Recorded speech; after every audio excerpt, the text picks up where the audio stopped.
dah buat strategi baru minggu lepas. Boleh saya tahu kabar menarik ataupun apa-apa perkembangan? Alhamdulillah lah. Orang kata banyaklah perubahan. Saya pun macam terkejut lah agak dengan diri saya kan. Saya tak expect minggu pertama tu saya mampu memandu selama 20 minit. Lepas tu saya boleh naik ke 25 minit. Walaupun mula-mula tu rasa takut, tapi saya tetap boleh teruskan pemanduan yang tu. Saya macam impress lah agak dengan diri saya. Betul lah, saya nampak yang sekarang Ros ni dia dah banyak peningkatan dah kan, orang cakap kan. Kalau nak compare dengan dulu, dia memang orang cakap cemas lah, tapi sekarang dia Alhamdulillah dia improve. Kalau dulu dia punya menggigil nak drive kereta tu kan, kadang-kadang sampai sejam gigil saja pun nak bawa kereta. Tapi sekarang okey lah, dia kira macam dia bila pada 10 minit dia dah boleh start bawa kereta dah untuk sekarang. Wah, itu satu peningkatan yang sangat baik, sangat positif.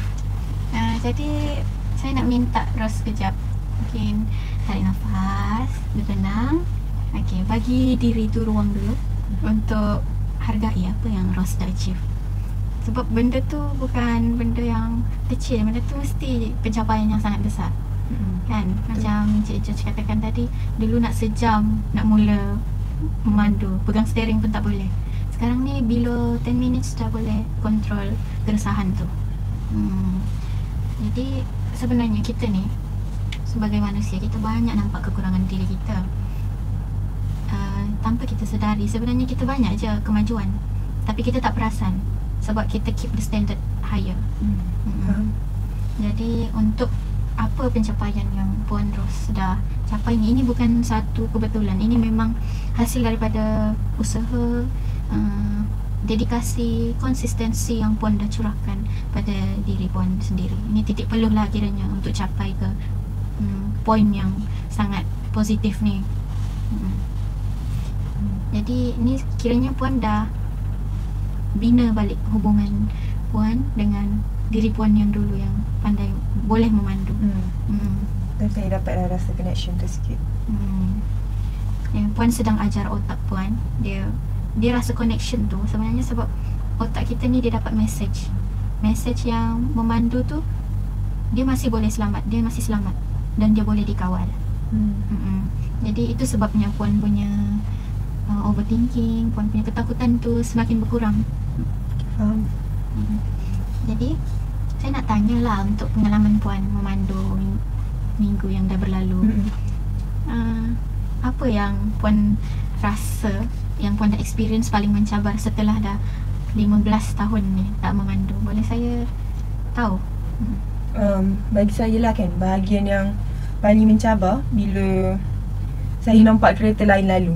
Bila saya nampak kereta lain lalu, saya terbayang balik kemalangan 15 tahun yang lepas tu. Lepas tu rasa macam benda tu boleh jadi lagi.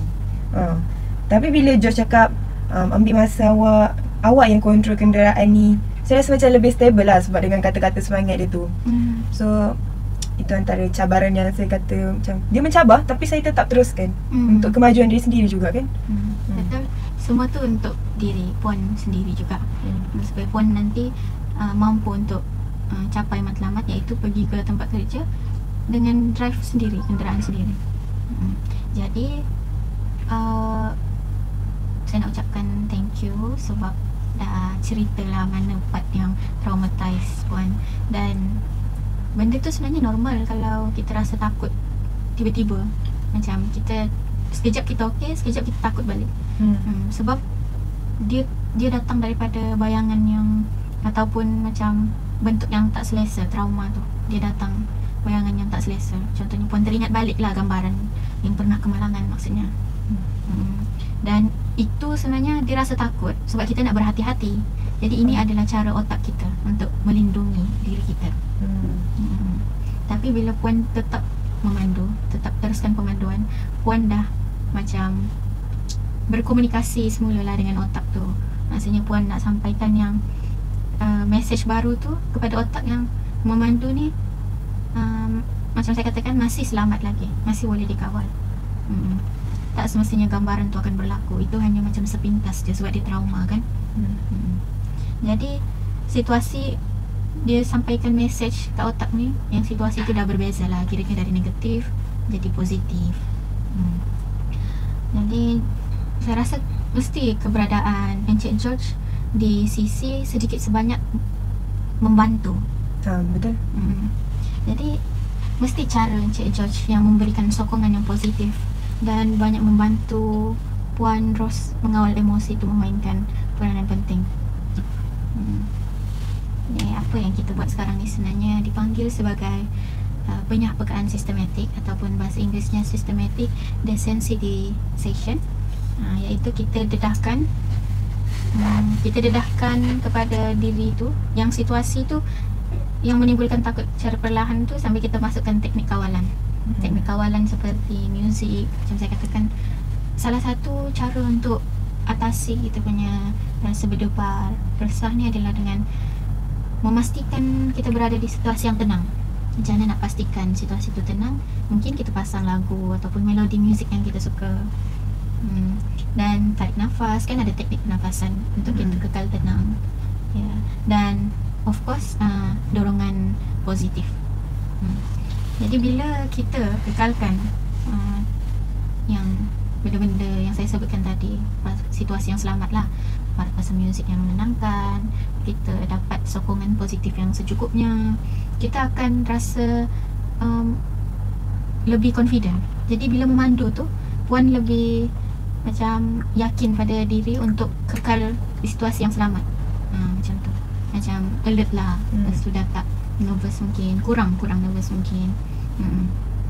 Dan maksudnya badan Puan ni dah mula belajar, benda ni tak ada masalah sangat pun, saya boleh buat. Saya juga ada macam, yelah kan nervous, so saya ada buka muzik untuk tenangkan diri. Lepas tu saya rasa saya lebih kepada banyak dengarkan muzik untuk mengkontrol daripada terus rasa tertekan. Betul. Itu memang langkah yang baik. Terima kasih.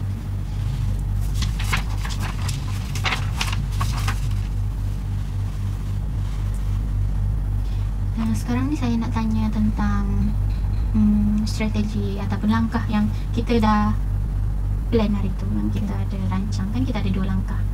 Jadi ada tak Puan rasa macam pengukuhan negatif tu membantu? Maksud saya negatif ni benda yang mencabar kan, duduk kat kereta lepas tu nak kena drive. Adakah benda tu dia membantu Puan untuk akhirnya berani untuk drive sikit? Actually bagi saya lah benda tu membantu. Sebab bila saya kena bayangkan saya kena, orang kata, duduk kat stesen bas kan, lama nak kena tunggu, lepas tu kena jalan jauh, saya rasa macam saya lagi rela cuba orang kata cuba memandu lah, daripada nak kena tunggu bas. Lagipun kan saya pun macam agak kurang percaya kan dengan driver transport awam kan. So bagi saya macam biarlah saya yang memandu semula. Bagus. Itu adalah fungsi pengukuhan negatif. Maksudnya itulah sebab kenapa kita adakan langkah-langkah yang menakutkan Puan tadi. Sesi lepas. Maksudnya dia bukan menakutkan, dia mencabar diri Puan. Jadi dia bukan satu hukuman lah. Dia cuma nak apa kita panggil, bukan juga push, dia nak bagi dorongan lah. Tapi mungkin kita lihat di satu sisi tu macam negatif, tapi dia sebenarnya adalah tingkah laku positif yang boleh dizahirkan bila kita dah buat benda tu. Faham. Ya, jadi apa yang saya nampak ni, saya sukalah bila Puan bukan hanya memandu sebab nak elak daripada berjalan, tapi sebab dalam hati Puan memang Puan nak memandu sendiri, sebab Puan tak trust pun orang lain, transportation lain dan sebagainya. Betul. Nak tunggu George hantar macam susahkan dia kan. Betul. Itu bagus. Sebenarnya tak semua kemalangan ni dia boleh dielakkan, ataupun boleh dikatakan kemalangan ni memang tak boleh dielakkan. Tapi satu insiden ni, macam kemalangan yang Puan alami, sebagai contoh lah yang kita ambil paling dekat, dia bukan penghalang kan untuk Puan kembali boleh memandu semula. Betul. Saya rasa macam cabaran-cabaran yang saya lalui tu menjadikan saya macam lebih kuat, orang kata. Orang kata cabar diri kan. So saya tak duduk dekat takut yang lama. Saya cabar diri pun untuk kebaikan diri sendiri, bukannya untuk kebaikan orang lain. Betul. Mungkin kebaikan untuk Josh, tak adalah kan nak susah-susah hantar dah. Betul. Jadi ada tak saya nak tanyalah, ada lagi tak pemikiran dalam diri puan ataupun negatif, tak adalah negatif atau kita panggil thoughts lah, thoughts yang puan rasa macam pemanduan saya ni tak selamat, macam tu, macam tak naklah memandu. Dia ada tapi tak kuat macam dulu lah. Mungkin sebab overthinking saya sangat kot selama 15 tahun ni. So bila saya dah keluar pada zon selesa, dah cabar diri saya, dan saya rasa macam tak adalah orang kata teruk. Tapi teruk lah juga sebenarnya, sebab kita mula tu memang takut kan. Kalau rasanya kalau saya tak dapat kerja menyambut tetamu ni, saya tak rasa pun saya akan memandu semula. Faham. Dia sebab situasi jugalah yang betul. mendorong. Okay, faham. Itu bagus sebenarnya. Lepas puan cakap tu, saya dah boleh nampak dah yang puan sangat committed dengan pekerjaan yang puan dapat. Sampai puan sanggup nak jalani sesi untuk tangani balik rasa takut tu. Jadi itu saya ucapkan terima kasih, dan puan patut berbangga dengan diri puan lah. Saya agaklah berbangga. Jadi untuk sesi kita yang ketiga ni, boleh tak saya nak tahu berapa tahap keresahan puan yang paling tinggi? Kalau puan bagi skala, dulu-dulu selalunya 7 dan ke atas tu kan biasanya. Tapi selepas dah mula memandu sedikit demi sedikit ni, masih sekitar 7 lagi ke ataupun dah mula berkurang? Bagi saya dah berkurang, sebab paling tinggi pun saya boleh bagi macam 5.5, 6 lah paling tinggi pun. Sebab yelah, orang kata ketakutan tu dah macam slowly gone. Sebab kita dah cabar diri, so kita dah nampak yang aku taklah seteruk ni sampai tak boleh nak memandu. Betul. Puan okey ke duduk macam ni ke? Puan sihat? Sihat. Tadi puan batuk, saya risau pula. Tak biasalah kan, tekak kering. Okey. Jadi berdasarkan apa yang puan cakap tadi, itu adalah petanda yang baik. Itu adalah perkara yang positif lah. Sebab dah kurang dari 7, malah kurang dari 6. 6 tu maksimum. Maksudnya kebiasaannya mesti kurang dari 5 lah maksudnya kan? Betul-betul. Jadi ini bermakna badan puan, tubuh kita ni, dia dah belajar, dia dah dapat signal yang puan dah macam kenal lah apa yang selamat, apa yang tak selamat. Dan dia tahu yang memandu ni bukan benda yang bahaya, dia selamat. Yang penting kita berhati-hati. Betul. Inilah yang kita nak capai sebenarnya. Mesti puan dah lama nak memandu kan? Agak lah, tapi sebab orang kata bayangan tu selalu datang. So bila kita dah start mandu sekarang, bayangan tu tak datang. Dia tak datang, cuma dia tak seteruk dulu. Jadi sekarang kita boleh tak kita nak pergi ke next step seterusnya? Sebab saya ada cadangan lah lagi. Boleh cik, saya okey je dengan cadangan puan. Cadangan cik. Saya cakap dulu, kalau puan tak setuju pun tak apa. Okey. Jadi untuk 2 minggu akan datang, 2 minggu akan datang dari sekarang, saya cadangkan beberapa perkara lah. Yang pertama sekali, puan teruskan latihan hujung minggu, yang drive kat tempat yang sunyi, tempat yang selamat lah. Dan masih kena pantau lah, diawasi oleh encik suami. Dan pemanduan tu sekurang-kurangnya masih lagi berlaku sekurang-kurangnya 5 minit dan ke atas, macam tu. Jangan kurang dari 5 minit. Kecuali kalau macam betul-betul pun tak boleh teruskan. Sebab ini bukan paksaan lah, cuma macam kita nak cabar diri kita kan. Lagipun Encik George ada juga dekat sebelah untuk berikan sokongan. Jadi yang kedua, mula perkenalkan ataupun puan mula mengenali lalu lintas ringan lah, seperti laluan perumahan. Kan sebelum ni puan stay dekat kawasan lapang je. Betul, kawasan sunyi. Maksudnya Encik George drive dekat tempat tu jauh, dekat tempat yang lapang, tempat yang sesuai untuk puan melakukan latihan tu lah, latihan menenangkan diri dan sebagainya tu. Kemudian nanti balik rumah Encik George dah yang bawa kan. Jadi puan tak ada lagi bawa keluar. Jadi untuk kali ni saya cadangkan puan cuba bawa, tapi puan kenal pasti dulu macam mana halangan-halangan yang ada di lalu lintas yang puan plan nak cuba drive. Contohnya mula dengan kawasan perumahan korang lah dulu. Kalau lorong-lorong rumah macam tu, mungkin ada simpang-simpang yang tajam, mungkin ada kita panggil bonggol dan sebagainya. Jadi alert dululah, belajar dulu benda tu. belajar kawal kelajuan. Ya, kawal kelajuan, betul, tepat. Jadi yang ketiga, untuk bab-bab emosi ni, kawalan. Jadi untuk rasa cemas tu, bila puan rasa cemas, puan gunakan muzik. Itu saya dah katakan sebelum ni kan. Betul. Gunakan muzik yang menenangkan. Dan dengan itu puan kena lebih fokus, lebih berhati-hati lah. Dan keempat, yang terakhir sekali, teruskan rekod dalam buku log apa-apa sahaja perkembangan yang berlaku dalam diri Puan Ros sepanjang Puan memandu, terutamanya bagi skala keresahan, bagi tahap kesusahan untuk pemanduan tersebut. Apa-apa sahajalah dekat dalam buku log tu supaya kita boleh tengok. Jadi saya nak tanya satu soalan penting lah. Okey. Bila Puan tengok balik perjalanan dari hari pertama, sesi-sesi lepas hingga hari ni, apa yang Puan dah belajar, apa yang Puan dapat lihat dari diri sendiri?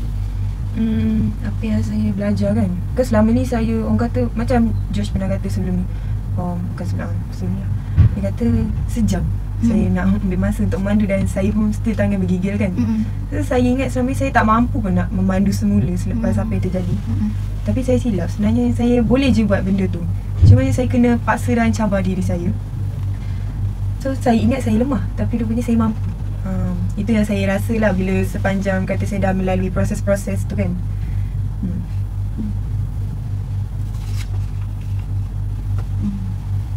Itu ayat yang saya sangat suka dengar, sebab maksudnya Puan nampak sendiri, Puan realise ada perubahan positif yang berlaku dalam diri Puan.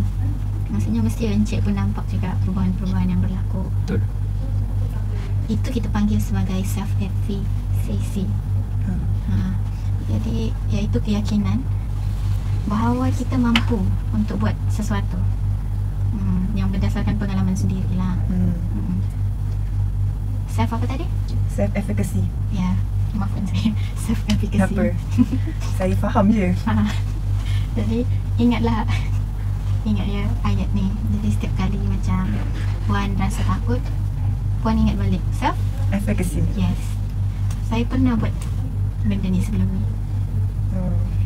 Kena macam maafkan saya, kena macam positifkan diri balik lah.